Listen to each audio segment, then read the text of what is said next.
बिस्मिल्लाहिर्रहमानिर्रहीम। अस्सलाम वालेकुम माय डियर स्टूडेंट्स। मैं उम्मीद करता हूँ कि आप सब खैरियत से होंगे।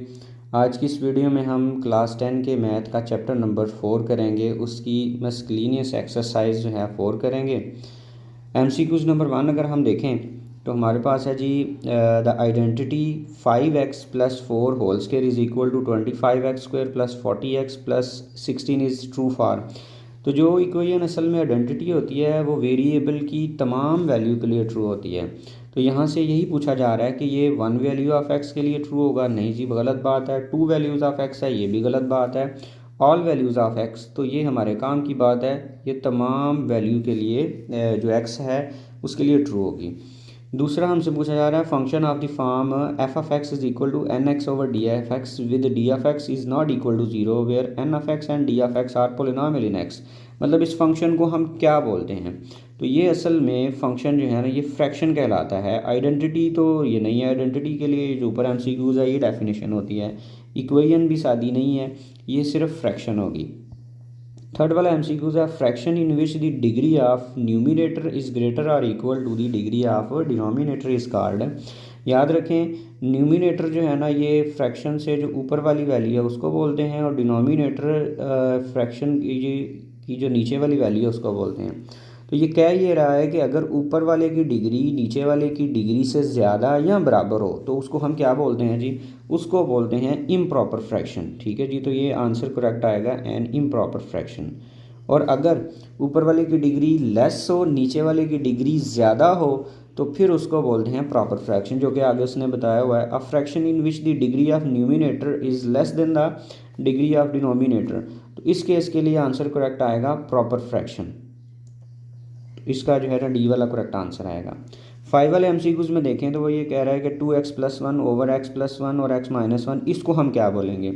अगर हम देखें तो ऊपर जो पोलिनोमियल है इसकी डिग्री 1 आ रही है। डिग्री से मुराद x की हाईएस्ट पावर। ऊपर वाले की डिग्री 1 है, लेकिन जब नीचे वालों को मल्टीप्लाई करेंगे तो ये बन जाएगा x को x से मल्टीप्लाई करके 2, मतलब नीचे वाले की डिग्री बनेगी 2। तो ऊपर वाले की डिग्री 1 है, नीचे वाले की डिग्री 2 है। इट मीन्स ऊपर वाले की डिग्री कम है नीचे वाले से। तो इस केस को हम बोलते हैं प्रॉपर फ्रैक्शन। तो आपके पास ये 5 वाले एमसीक्यूज़ का करेक्ट आंसर आएगा प्रॉपर फ्रैक्शन। एमसीक्यूज़ नंबर 6 देखें तो ये कह रहा है कि x + 3 whole square is equal to x² + 6x + 9। याद रखें कि अगर x + 3 का होल स्क्वायर लेके जो भी आंसर आ रहा है वो राइट साइड पे एग्जैक्ट लिखा हो तो इसको हम बोलते हैं आइडेंटिटी। ठीक है, तो ये लीनियर इक्वेशन तो दूर दूर तक नहीं है, क्योंकि लीनियर में x की पावर हाईएस्ट 1 होती है। इक्वेशन बहरहाल है, लेकिन ये एक स्पेशल किस्म की इक्वेशन है जिसको हम बोलते हैं आइडेंटिटी। तो इसका करेक्ट आंसर आएगा सी वाला। एमसीक्यूज़ नंबर 7 में ये पूछा जा रहा है x³ + 1 ओवर x - 1 और x + 2 जो है ये कौन सी फ्रैक्शन है? तो इसमें देखें ऊपर वाले की डिग्री 3 है और नीचे वालों को जब मल्टीप्लाई करेंगे तो डिग्री 2 आएगी। इट मीन्स ऊपर वाले की डिग्री ज़्यादा है नीचे वाले से, तो ये फ्रैक्शन इम्प्रॉपर फ्रैक्शन कहलाएगी। तो इसका करेक्ट आंसर बी आएगा।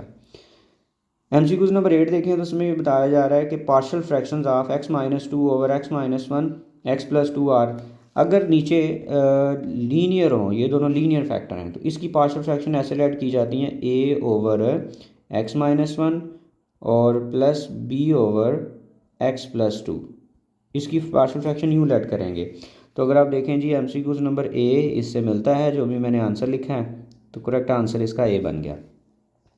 एमसीक्यूज़ नंबर 9 देखें तो इसमें ये पूछा जा रहा है कि partial fraction of x + 2 over x + 1 और x² + 2 जो हैं इसको हम किस फॉर्म में लिखते हैं? तो ये जो है ना ये लीनियर फैक्टर है, इसके लिए पार्शियल फ्रैक्शन इस तरह लेट की जाएगी a ओवर x + 1। और अगले को देखें तो ये वाला जो फैक्टर है ये क्वाड्रेटिक है, तो क्वाड्रेटिक के लिए इस तरह लेट किया जाता है bx + c divided by x² + 2 जो है। तो ये अगर आप गौर करें तो आंसर हमारा जी बन रहा है ये बी वाला। इसका करेक्ट आंसर ये ऑप्शन नंबर बी जो है ये होगा। 10 वाला एमसीक्यूज़ है partial fraction of x² + 1 over x + 1 और x - 1, इसकी कहता है पार्शियल फ्रैक्शन क्या होगी? अब देखा जाए तो ये इम्प्रॉपर है। इम्प्रॉपर के केस के लिए डायरेक्टली आपने पार्शियल फ्रैक्शन लेट नहीं करनी होती, पहले हमने इसको मिक्स फ्रैक्शन में लिखना होता है। ये क्या चीज़ है जी? मतलब आप यूँ करेंगे, ये हमारे पास है x² + 1 और नीचे वालों को अगर हम मल्टीप्लाई करते हैं तो ये एक दफ़ा प्लस में और एक दफ़ा माइनस में आइडेंटिटी इस्तेमाल होगी, तो ये लिखा जाएगा एक्स स्क्वायर माइनस वन। फिर हम इनकी करेंगे डिवीजन। ये हम जिसकी डिवीजन करने लगे हैं हम लिखेंगे एक्स स्क्वायर प्लस वन को डिवाइड साइन के अंदर और एक्स स्क्वायर माइनस वन को डिवाइड साइन के बाहर। तो इन दोनों को सेम बनाने के लिए एक्स स्क्वायर को वन से मल्टीप्लाई करेंगे, तो एक्स स्क्वायर वन से मल्टीप्लाई हो गया तो आंसर आ जाएगा एक्स स्क्वायर, और वन को माइनस वन से मल्टीप्लाई करेंगे तो आंसर आ जाएगा माइनस वन। फिर इनके साइन चेंज करने होते हैं क्योंकि ये सब्ट्रैक्ट होना है, और ये प्लस हो जाएगा और ये माइनस हो जाएगा, तो ये वाला कैंसिल हो जाएगा। वन में वन प्लस करेंगे तो टू आ जाएगा। इट मीन्स कि इसको हम राइट कर सकते हैं, ये जो सबसे ऊपर क्वोशंट लिखा हुआ है ये लिखना होता है क्वोशंट प्लस रिमाइंडर हमारे पास है टू, और ओवर में आ रहा है डिवाइज़र जो कि एक्स स्क्वायर माइनस वन है, इसको हम लिख लेंगे एक्स प्लस वन और एक्स माइनस वन। ठीक है जी, इसके साथ ये दोनों फैक्टर जो है ना ये ऐड कर लेंगे एक्स प्लस वन और एक्स माइनस वन। अब जब हम इसको लिखेंगे तो ये है वन प्लस, इसकी पार्शियल फ्रैक्शन जो है ना ये होगी a over x plus one और plus b over x minus one. तो ये इसका करेक्ट आंसर आएगा। मतलब पहले इसको डिवाइड करेंगे, डिवाइड करने के बाद इसकी पार्शियल फ्रैक्शन लेट की जाएंगी। आप लोग गलती ये करते हैं कि डायरेक्टली आप कह देते हैं a over x plus one और b over x minus one, हालांकि गलत है, ये इम्प्रॉपर है। इसको पहले हम मिक्स बनाएंगे फिर इसकी पार्शियल फ्रैक्शन लेट की जाएंगी, और इसका जो करेक्ट आंसर है वो बन रहा है जी हमारे पास सी वाला, one plus a over x plus one और plus b over x minus one. तो ये थे जी है चैप्टर नंबर 4 के MCQs। मैं उम्मीद करता हूँ कि आपको समझ आ गई होगी। दुआओं में याद रखिएगा। अल्लाह हाफ़िज़।